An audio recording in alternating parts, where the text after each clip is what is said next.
General disease बोलते हैं। मतलब किडनी के भी स्टेजेस है। एक ऐसा स्टेज आता है जिसको हम एंड स्टेज बोलते हैं, जहाँ पे हमारे पास 2 ही विकल्प रहते हैं, या गुर्दा बदलना या डायलिसिस। सो अगर आप गुर्दा बदलना और डायलिसिस को आपस में मिलाओगे तो आसमान ज़मीन का अंतर है। सो डायलिसिस पे जो लाइफ है वो नॉट मोर देन 10 इयर्स है। और अगर जो डेटा बोल रहा है वो अपनी बात नहीं, डेटा वाला जो बात बोल रही है। दूसरा ये है कि अगर ट्रांसप्लांट किया जाए तो जो ट्रांसप्लांट किडनी है वो 20-30 साल किडनी को ये मरीज़ ये जो डिजीज़ है इसको कैसे प्रिवेंट करें, उसके लिए क्या-क्या चीज़ करनी चाहिए। जैसे अनकंट्रोल शुगर्स देखे गए हैं, अनकंट्रोल ब्लड प्रेशर्स देखे गए हैं, लोगों का मीठा का सेवन ज़्यादा है, नमक का सेवन ज़्यादा है। तो इन चीज़ों को कैसे कम किया जाए, और स्पेशली गुर्दा होता है ये सबसे बड़ा वाइटल ऑर्गन है बॉडी का, करेक्ट। सो मोटा-मोटा अगर आप मान लें पूरी दुनिया के अंदर जितनी भी पॉपुलेशन है उस पॉपुलेशन का 10% आज की डेट में किडनी मरीज लोग हैं, सीकेडी के लोग हैं, करेक्ट। सो मोटा-मोटा ऐसा मान लीजिए कि 100 लोगों में 10 लोगों को किडनी की डिजीज है। सिवान के रहमा हॉस्पिटल में आज से एक नए डॉक्टर इशरत मीर, जो कि नेफ्रोलिस्ट हैं और अभी तक इनका सेवा दिल्ली में हो रहा था, लेकिन अब सिवान में भी सप्ताह में या महीने में एक दिन इनका सेवा होगा। हालांकि जो भी यहाँ के मरीज़ दिल्ली जाते थे या जो भी दिल्ली में मरीज़ हैं, जिस तरीके से वहाँ पे एक इसको बड़ी बीमारी मानी जाती है या बहुत सारे परेशानी समझा जाता है, लेकिन सिवान में अब ये अवेलेबल हो रहे हैं, तो क्या कुछ इनकी फैसिलिटी होगी, इन सारी चीज़ों को समझने के लिए आज हम डॉक्टर साहब के साथ हैं। सर, बहुत स्वागत है आपका। जी, अस्सलाम वालेकुम। मेरा नाम डॉक्टर इशरत है, ठीक है। मैं किडनी स्पेशलिस्ट हूँ। सो बेसिकली मेरा जो मेन मोटो है सिवान आने का वो ये है कि लोगों में किडनी रोग जो है, किडनी डिजीज़ जो है, उसके बारे में जागरूकता फैलाना, उनको अवेयरनेस कराना। जैसे कि लोगों को ये नहीं पता कि ये जो हमारा जो गुर्दा होता है ये सबसे बड़ा वाइटल ऑर्गन है बॉडी का, करेक्ट। सो मोटा-मोटा अगर आप मान लें पूरी दुनिया के अंदर जितनी भी पॉपुलेशन है उस पॉपुलेशन का 10% आज की डेट में किडनी मरीज लोग हैं, सीकेडी के लोग हैं, करेक्ट।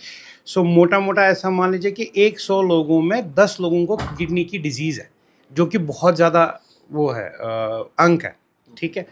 सो हमारी जो किडनी है ये करीब 200 लीटर के करीब खून को फिल्टर करती है पूरे दिन में, 2.5 लीटर के करीब टॉक्सिन्स को यूरिन के रास्ते निकालती है। सो ये किडनी, पहले तो prevention is better than cure, correct. So कैसे हम इस किडनी को ये मरीज़ ये जो डिजीज़ है इसको कैसे प्रिवेंट करें, उसके लिए क्या-क्या चीज़ करनी चाहिए। जैसे अनकंट्रोल शुगर्स देखे गए हैं, अनकंट्रोल ब्लड प्रेशर्स देखे गए हैं, लोगों का मीठा का सेवन ज़्यादा है, नमक का सेवन ज़्यादा है। तो इन चीज़ों को कैसे कम किया जाए, और स्पेशली डाइट, जो हमारा खान पीन है, हमारा लाइफस्टाइल है, ये सारे ना गुर्दे को ख़राब करते हैं। अगर हम अर्ली इस बीमारी को पकड़ें तो शायद हम लोगों को डायलिसिस पे जाने से या ट्रांसप्लांट करने से बचा सकते हैं। That is why I am here. सबसे पहले सर ये समझना चाहेंगे कि इससे पहले आपकी सेवा कहाँ थी? मैं फोर्टिस एस्कॉर्ट्स में कंसल्टेंट नेफ्रोलॉजिस्ट हूँ दिल्ली में पिछले 10 साल से। उससे पहले मैं मेदांता गुड़गांव में था। जी। और सर, अभी जिस तरीके से डिजीज़ यानी ख़ास करके गुर्दा से जो रिलेशन, जो भी मतलब बहुत सारी सी बीमारियां हैं जिसमें एक बार जो है कि गुर्दा फेल हो जाता है, कहते हैं लोग किडनी फेल हो गया, तो ये एक बार जो किडनी फेल होता है उसके पीछे क्या रीज़न होता है? क्या ओवरडोज होता है दवा का, या कोई ऐसी पहले कोई बीमारी होती है? इसके बारे में सर ज़रा बताएं। सो सिवान के लोगों को ये ज़रूर बताइएगा, ओवर द काउंटर दवाइयाँ ना खाएँ। पेरिफेरीज़ में हम अक्सर तो डॉक्टर के पास नहीं, मेडिकल शॉप पे जाके वहाँ से दवा लेके सर दर्द की गोली, पेट दर्द की गोली, वो गोलियाँ ओवर द काउंटर वाला, पहले वो ड्रग अब्यूज़ को बंद करें। दूसरा वहीं जैसे आप पूछ रहे हैं कि ये कैसे होता है, वहीं शुगर्स कंट्रोल में नहीं रह रहे हैं, ये ब्लड प्रेशर कंट्रोल में नहीं रह रहा है, और हम डॉक्टर के पास तभी जाते हैं जब हमारी सारी बीमारियां बाहर आ जाती, जब हमें पता चलता है कि बस अब कोई चारा नहीं, अब डॉक्टर के पास जाएंगे। तो वो early detection, that's what I was saying कि प्रिवेंशन क्योर से ज़्यादा बेटर है। बेटर है या पहले से ही अलर्ट रहे। करेक्ट। जी। अच्छा सर, एक चीज़ और है कि बहुत सारे लोग जैसे कि अभी मतलब डिजीज़ है, मतलब परेशानी है उनकी, उनका ट्रांसप्लांट भी हो गया है, उनके लिए क्या कुछ सुरक्षित मतलब अपने आप को रह सकते हैं, उनके लिए क्या कुछ ऐसा होना चाहिए? सो देखिए, अगर अनफॉर्चुनेटली जब ये बीमारी होती है जिसको हम एंड स्टेज रिनल डिजीज़ बोलते हैं, मतलब किडनी के भी स्टेजेस है। एक ऐसा स्टेज आता है जिसको हम एंड स्टेज बोलते हैं, जहाँ पे हमारे पास दो ही विकल्प रहते हैं, या गुर्दा बदलना या डायलिसिस। सो अगर आप गुर्दा बदलना और डायलिसिस को आपस में मिलाओगे तो आसमान ज़मीन का अंतर है। सो डायलिसिस पे जो लाइफ है वो नॉट मोर देन 10 ईयर्स है। और अगर जो डेटा बोल रहा है वो अपनी बात नहीं, डेटा वाला जो बात बोल रही है। दूसरा ये है कि अगर ट्रांसप्लांट किया जाए तो जो ट्रांसप्लांट किडनी है वो 20-30 साल चलती है। सो ट्रांसप्लांट ऑप्शन ही बेस्ट ऑप्शन है। लेकिन अब वहीं ट्रांसप्लांट कराएं जो मतलब उसके कुछ कुछ चीज़ें बाद में प्रिकॉशंस होते हैं कि टाइम पे दवाई खाई जाए, बाहर का जंक फूड को अवॉइड करें, वो सारी चीज़ें हैं, वो ज़्यादा खास। सर, अब मेरे दर्शक कई सवाल इस बात को कर सकते हैं कि डॉक्टर मीर साहब जो है कि दिल्ली से सीधे सिवान क्यों आए, लेकिन मैंने आपके बारे में सुना है, कुछ स्टडीज़ मैंने किया है कि कुछ ऐसे भी मरीज हैं जिनका आपने ऑपरेशन किया है। बहुत कम उम्र के भी कई लड़के हैं जिनका आपने अभी ट्रांसप्लांट किया है। तो इसको लेकर के सिवान में आप आए हुए हैं कि आपका कुछ और भी रीज़न है यहाँ पे आने का? सिर्फ इसीलिए, अभी आप बाहर देखेंगे तो एक लड़का बाहर होगा, बुलाइएगा अभी, उसका भी हमने ट्रांसप्लांट किया था 6-7 साल पहले। वो भी बहुत अच्छा है और 2-3 ट्रांसप्लांट यहाँ से हुए थे। तो वही था कि ये यंग एज में इस एरिया में क्यों हो रहा है। So that was one reason कि मैं आके लोगों से मिलूं, लोगों को ये बताऊं कि इसको कैसे प्रिवेंट किया जाए।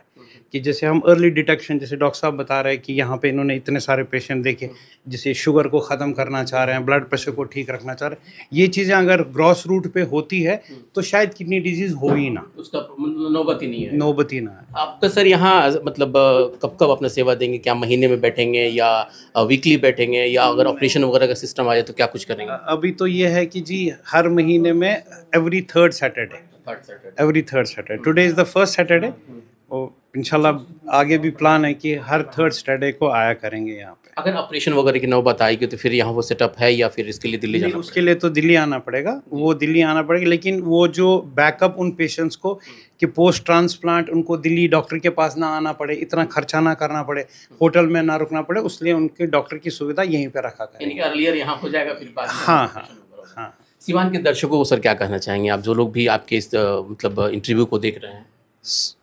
हेल्दी रहिए, ठीक है। शुगर ब्लड प्रेशर अगर किसी मरीज़ को है उसका ख्याल रखिए, लाइफस्टाइल को ठीक रखिए, जंक फूड को ज़्यादा मत खाइए, और मतलब डाइट का ध्यान रखिए और फिजिकल एक्टिविटीज़ करें। बिल्कुल, इशरत मीर साहब थे, और जिस तरीके से इन्होंने बताया है, हालांकि जिस तरह से इन्होंने बताया कि हाँ मरीज़ हैं, चूँकि अंडर एज में लड़का है, मैं उससे बात भी करूँगा, और उसका इन्होंने किडनी ट्रांसप्लांट किया है और वो बिल्कुल अभी हेल्दी भी है और शानदार तरीके से अपने जीवन को जी भी रहा है। लेकिन जाते जाते इन्होंने जिस तरीके से इस बात को कहा कि आप बिल्कुल हेल्दी रहिए, और हेल्दी रहने का सबसे बड़ा है कि आपने शुगर पे और ख़ास करके बीपी पे बिल्कुल नियंत्रण करते रहिए। थोड़ा सा बॉडी का जो है कि बीच बीच में जो है कि एक बार डॉक्टर जो रहमा में बैठते हैं, डॉक्टर एस हुसैन साहब, उनसे ही मिलते रहिए। मिलने के बाद आपकी बॉडी की जो स्क्रीनिंग होगी खुद ब खुद समझ में आ जाएगा कि हम किस स्थिति में हैं। फिलहाल बाकी खबरों के लिए बने रहे हमारे साथ। बहुत बहुत धन्यवाद।